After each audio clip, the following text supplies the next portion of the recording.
Discussion. Debate. Democracy. This is APAC, Australia's public affairs channel. Now I'd like to introduce to our first speaker today. The Honorary Dr. Gary Johns is the Commissioner of the Australian Charities and Not-for-Profits Commission. Dr. Johns has previously held roles as a Director of the Australian Institute for Progress and an Adjunct Professor at the Queensland University of Technology Business School. He has served as a member of the Prime Minister's Community Business Partnership and has wide-ranging experience in regulation, public service and policy, serving as an Associate Commissioner of the Productivity Commission and representing the electorate of Petrie in the federal government from 1987 to 1996, and also as a Minister in the Keating government. Dr. Johns was also a columnist for The Australian and has authored a number of books on charities and the not-for-profit sector. Please join me in welcoming the Honorary Dr. Johns.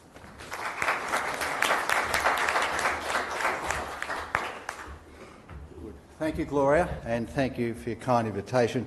I was just remembering when I was here last, it was the Belle of the Ball 1965. I didn't win, but I can remember little bits upstairs all being presented to, I guess, the Lord Mayor of the time. You don't have a Lord Mayor at the moment, as I recall, but hopefully you will have soon. Now, this is a first opportunity for me to share some thoughts about where the Commission is headed in the next 5 years. So thank you for providing the opportunity and the forum, and more than happy to take questions after the speech. Now, the ACNC Act is currently under review. I speak, therefore, with an eye to the future and in the interest of healthy debate in an important part of Australian society, the charity sector.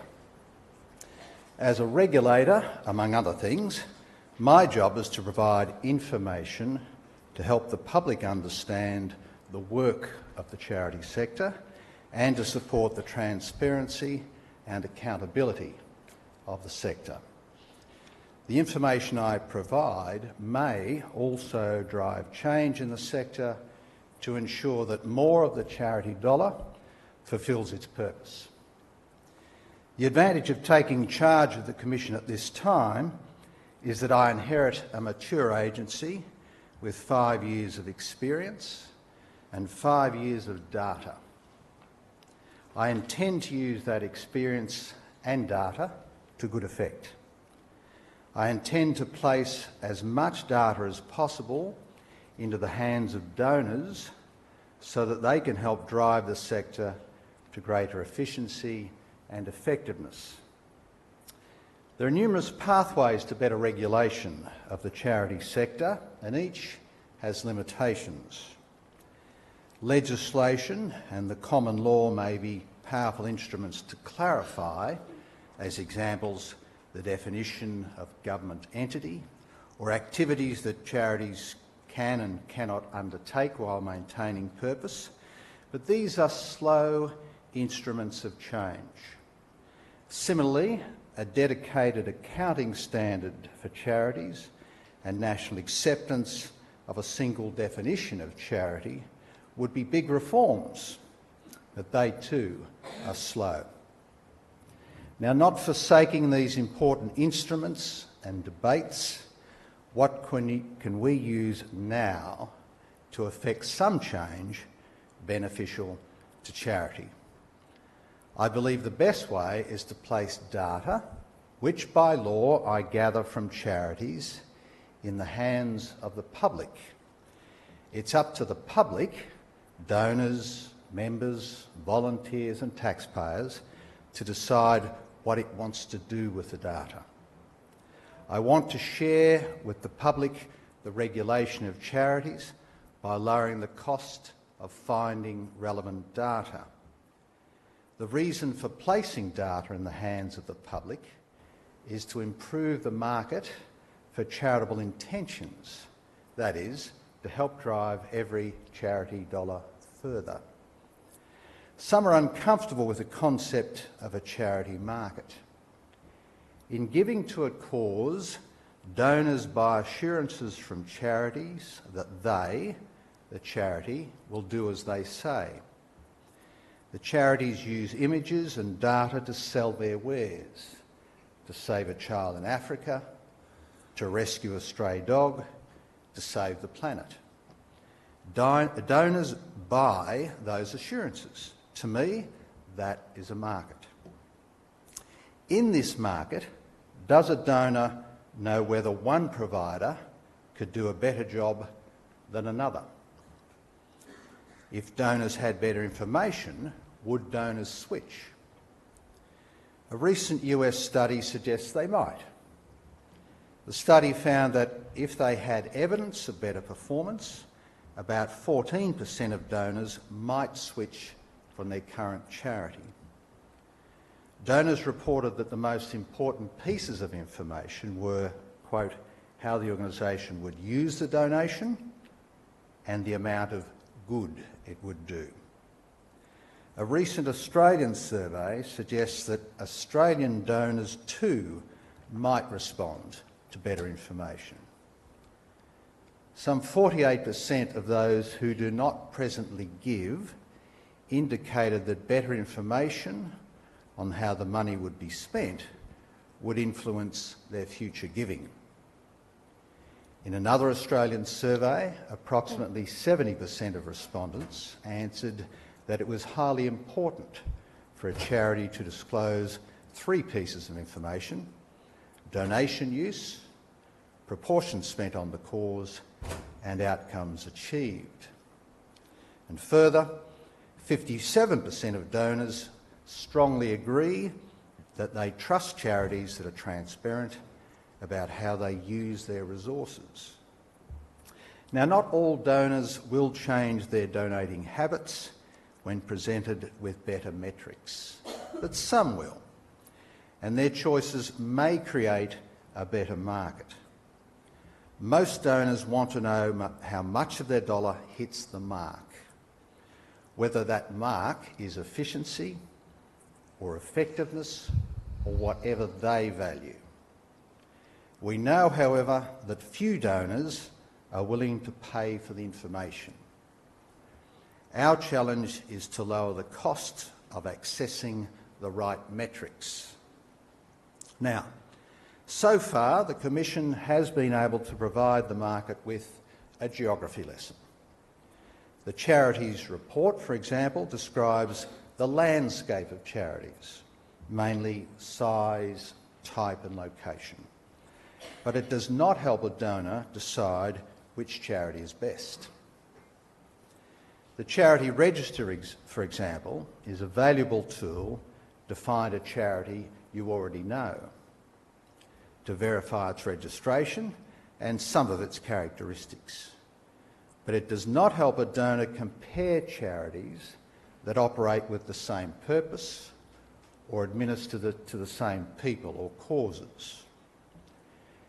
Different constituencies want different things, and each has implications for metrics and for regulation. Some accountants want a dedicated accounting standard.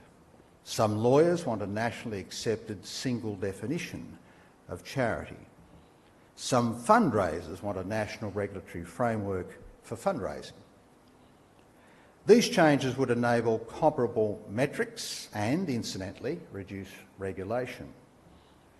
On the other hand, though, some charities want less government regulation, but often more money from government. And I might say that 50% of charities receive government funds. Now, this may require more regulation. Some philanthropists and other donors want to find the best charity for the cause they support, which may require more information and possibly more regulation.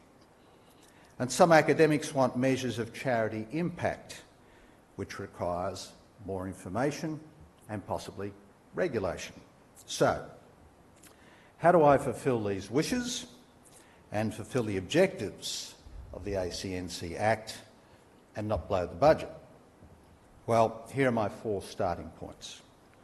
First, make progressively readily available to donors data presently gathered by the Commission. Second, enable donors to find like charities on the ACNC website.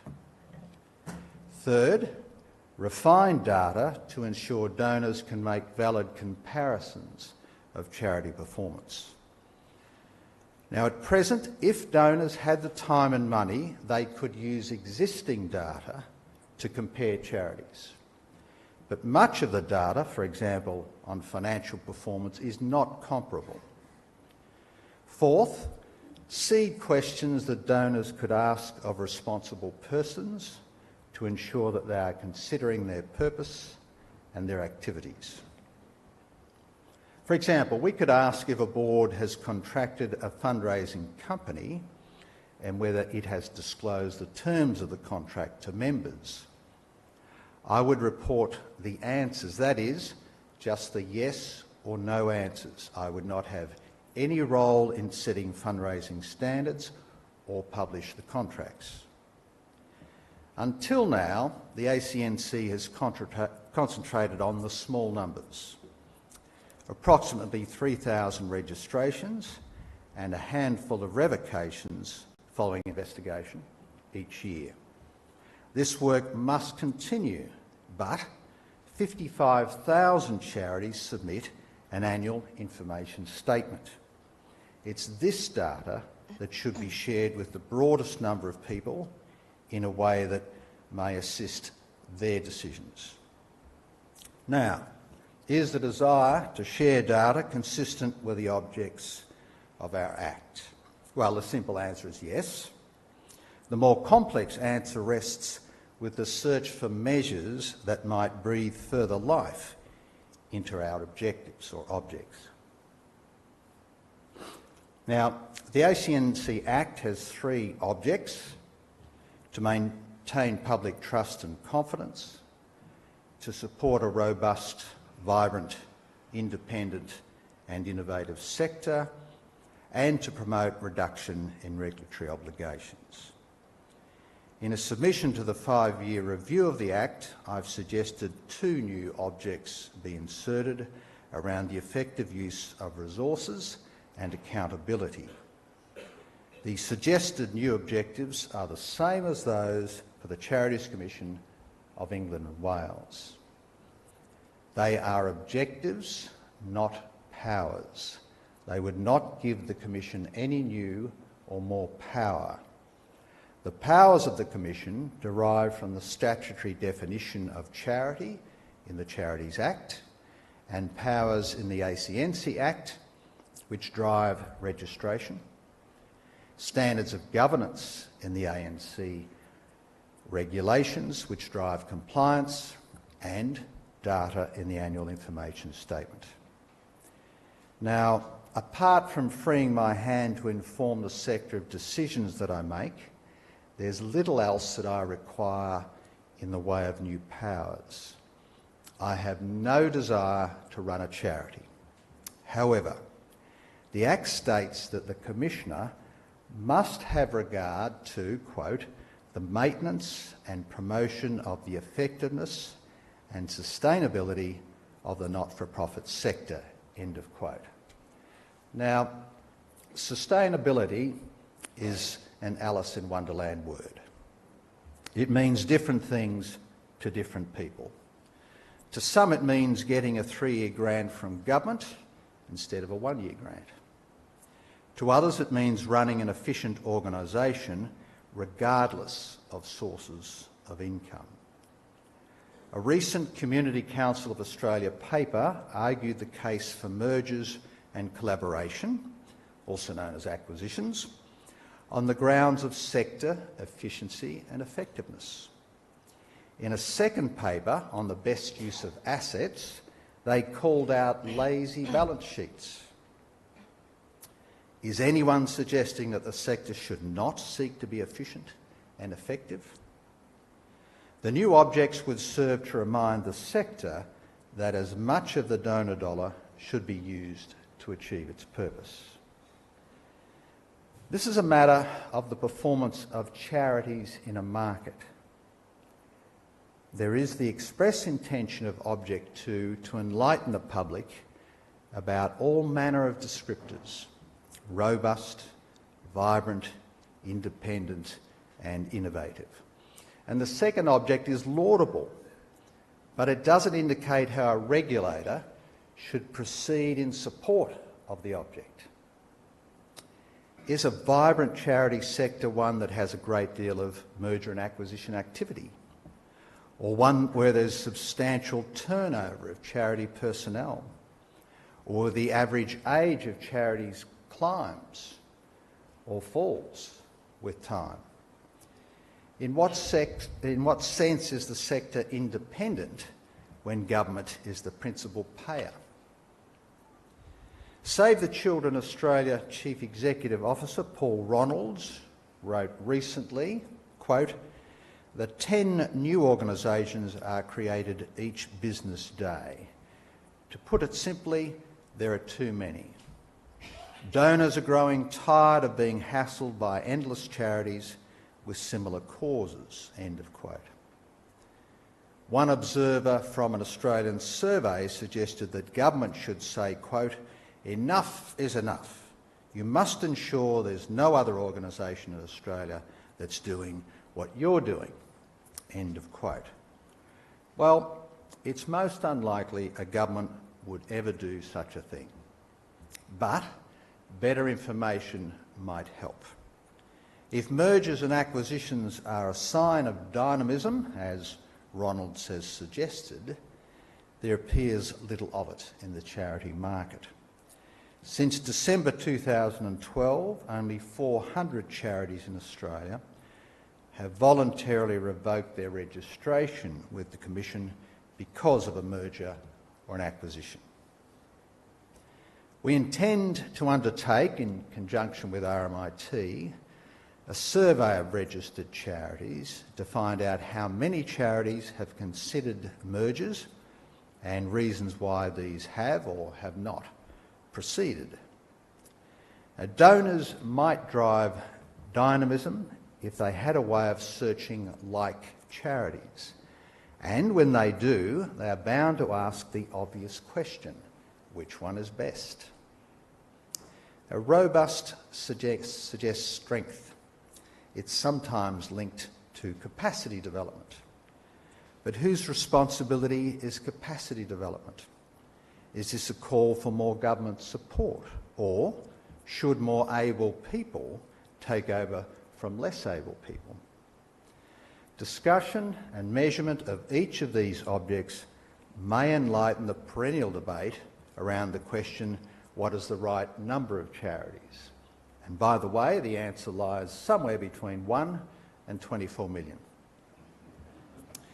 As one charity closes, another opens. Indeed, almost 3,000 charities open their doors every year, and nearly 3,000 close their doors or come off the register each year. This is perhaps a sign of dynamism in the market. Now, the second objective requires much better metrics to give it life, and it needs to be understood in conjunction with the third objective, regulation reduction. One charity recently informed me that it had several hundred acquittals each year. This probably reflects the fact that they win several hundred government contracts each year. Now consider this case study. Known as a charitable fundraising organisation, the organisation is a mid-sized charity that started 30 years ago. And it started courtesy of the efforts of several doctors' partners. Their concern was for the after-patient care of their partners' charges. They raised money through cake stalls and the like. Now the entity is a $10 million per year business with operating grants of $9 million per year. The remainder is receipts from customers. In 2016, there were $200,000 in donations and bequests, and I suspect mainly bequests. There were 200 volunteers and more than 80 staff. Now, the published description of what the organisation does is generic and not particularly helpful. My knowledge of the organisation is that nurses visit people in their homes, and they do a mighty good job. The CEO spends time applying for government grants, and she obviously does a mighty good job. But her director's report reads as follows, quote, "The long-term objectives and strategies consist of pursuing opportunities for commercial alliances, mergers and acquisitions." And quote, "To be a provider of choice for consumers in the new consumer-directed market." End of quote. Now, how is this organisation different to any not-for-profit or indeed for-profit provider? The CEO goes on, quote, "To influence policy and program development for social change and social inclusion." End of quote. Now, what is this other than a business development statement? And the CEO goes on finally to say the success indicator is to increase funding and the client base. Now, this case study is not uncommon in the charitable sector. Therefore, the first piece of data that I want to post on each charity's record is the proportion of money the charity receives from government. The Commission is the premier data collection agency for Australian charities. It collects information on registered charity governance and finance to understand the work of the sector. Note that the advice to the Commissioner mentions the sector, not each charity. In November 2017, Claire Rogers, the CEO of World Vision, said, quote, "Transparency is at the heart of the donor relationship." I agree. Donors trust charities to do what they promised. But there's a considerable difference between a single charity and its relationship with its donors and 55,000 charities and their relationships with their donors and potential donors. A donor may be satisfied that their charity does what it promised, but what if another could do better? What if many charities compete in one field but few in others? These are questions of the performance of the charity market, not a single charity. Indeed, how does one interpret a charity's performance other than by comparison with similar charities? Now, data is available to inform the market of these wider questions, but not in a form that donors can readily use. At present, the Commission is not allowed to present data in a form different to the collected form through the annual information statement. This will require a change to regulations to allow discretion to take presently collected data and place it in a usable form. While the website is used to verify the registration of a charity, it cannot be easily used to search charities of comparable purpose. To solve this problem, the Commission aims to apply to all registered charities a taxonomy of not-for-profit purposes so that the donor could search among charities that do similar things. This has the potential to reveal overlaps and gaps in the market. Now, this is hardly radical.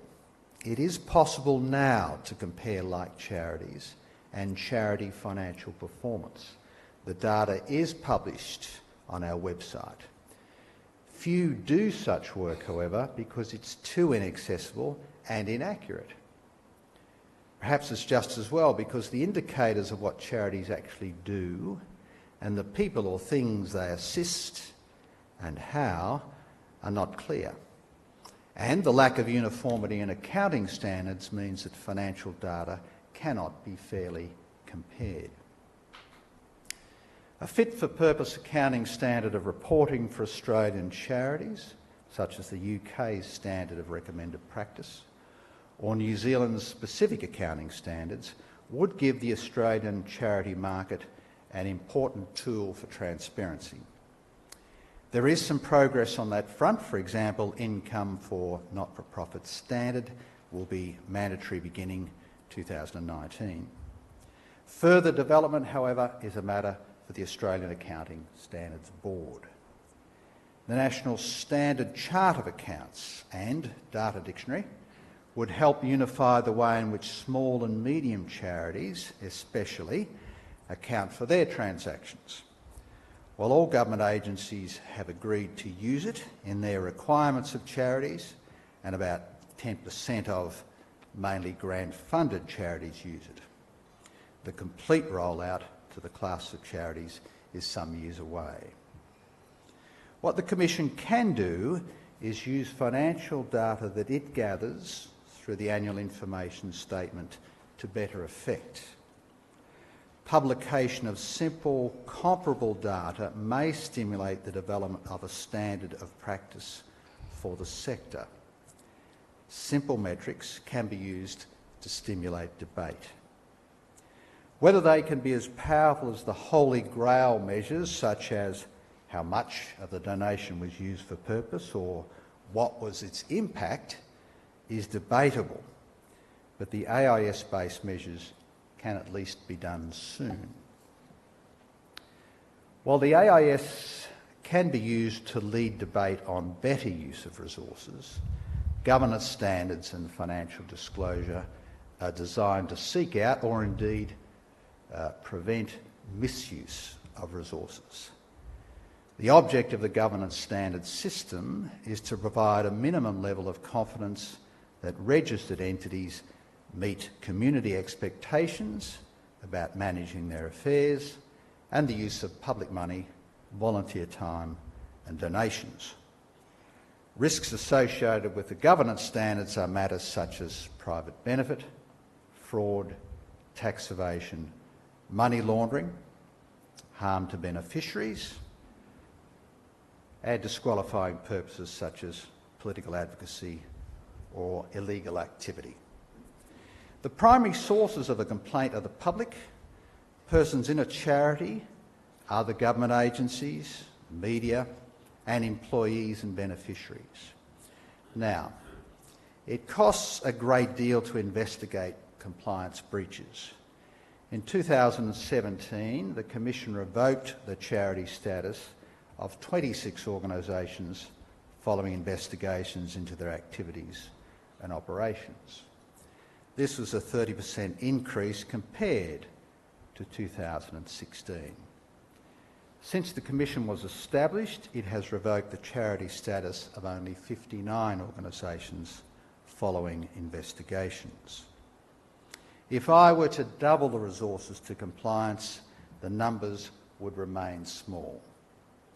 But here too there may be a better way: using data. We are presently trawling 5 years of data, searching for trends, vulnerabilities and likely indicators of things that may go wrong. Increasingly, the Commission may generate a great deal of its own intelligence on the risks in the sector. And when we find disconcerting trends, we would alert a class of charities. This would be less resource intensive and proactive and identify problems before they arise. Finally, seeding debates with simple questions such as, has your grant-making charity attempted to measure the impact of programs it funds? Or, if so, has the board informed members and donors of the measures? Should spark debate in the broader community. In some ways, the charity sector is a sleeping giant. With data gathered by law, I aim to wake it and let it produce more charitable works. Thank you.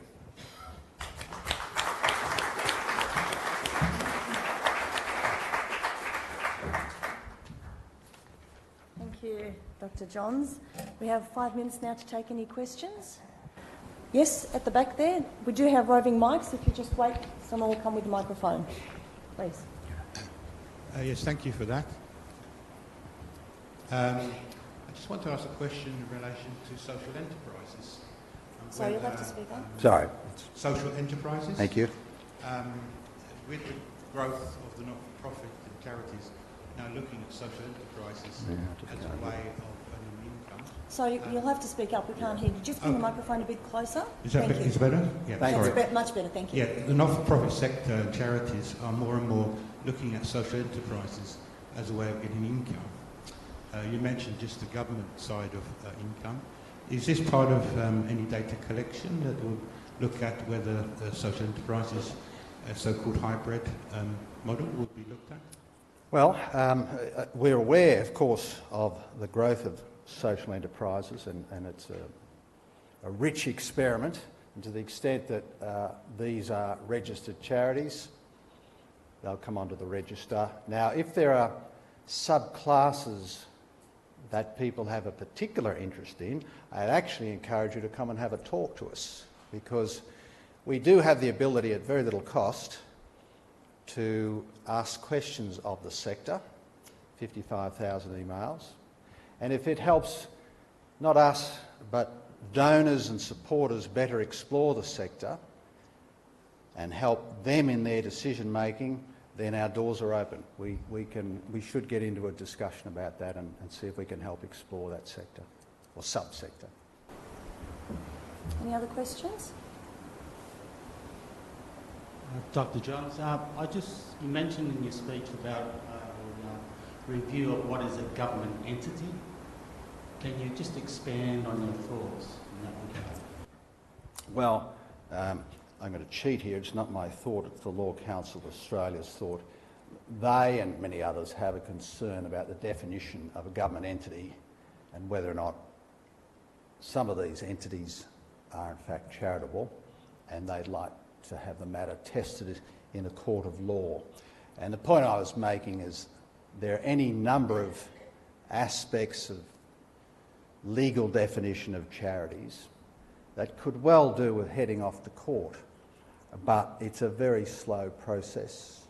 It probably only arises if I revoke a registration and then they take me to court, and then Mel Gibson has to Mel would have to pay for that out of his wages. So we're not. I'm not suggesting. I'm just painting the picture that the court processes and the legislative processes are very slow in this area. So while I've got time, I think I prefer to use what we presently gather as a more readily available tool to do things. Dr. Johns, how will the Commission support the NFP section in terms of data provision or sharing? Look, I'm sorry, it's my hearing, not you, but how? You mentioned about the data through the speech. I'm just wondering, with regards to the data sharing, can this NFP section, I'm from the health background, so can we get some access from the Commission for the data sharing or access to some of the data? Okay, yeah. Okay. There are various protocols about sharing data between departments, and we have done this. As I understand it, there are very, very severe restrictions on the data we share because we worry that it might identify particulars. But nevertheless, it's possible, and I think it's a productive area. Government should at least be sharing data so they know what each does. It's one of the reasons I'd like to put the amount of government income received per charity, because it's just such basic information that a donor would want to know. And it does surprise me, after 40 years in public life, how little governments seem to share information that might be useful to them about how they could put to best effect taxpayers' money for charitable purposes. Again, come and knock on our door, and we would like to be in the business of sharing, but at the moment I'm concentrating on trying to turn that data that I gather around and push it back out to all and sundry. We have time for just one more question, please. Dr. Johns, you spoke of publishing the grants from government that charities get, and the example you gave had something like 200 volunteers as well. I think it would be relevant to understand that the government gives out the contracts to charities because they can do it efficiently, because they have so many volunteers working. Perhaps the number of volunteer hours and their value could also be a valuable thing to be published, something that a donor would be interested in. I agree. In that case, they didn't publish the value. I sort of had that in parentheses but didn't read it out. So in that case, we weren't able to find out the value of the 200 volunteers. You're right. I mean, that's a significant, well, it's a contribution. I don't know the significance of the contribution because they didn't put it, or the director didn't put it in the report. We do ask charities to value, or put a value, I think, on numbers of volunteers. We don't go into sort of hours and so on. But there's no doubt that volunteering is at the heart of charitable effort. And could I put in this little plug? Our commission's called the Charities and Not-for-Profits Commission. We don't register not-for-profits. I'm happy that we don't. I hope the Minister's not listening here, but the reason I think we should stick to charities is because they are special. The urge to give to others is so fundamental that I don't think we should wash it out of the system by having a commission that looks at charities and everyone else as well. I don't think it's, to me, the defining aspect of this sector is not not-for-profit, it's the intention, the charitable intention, and the best indicator of charitable intention often is those who donate their time, for which we applaud. Thank you. Please join me in thanking Dr. Gary Johns today. Thank you. Thank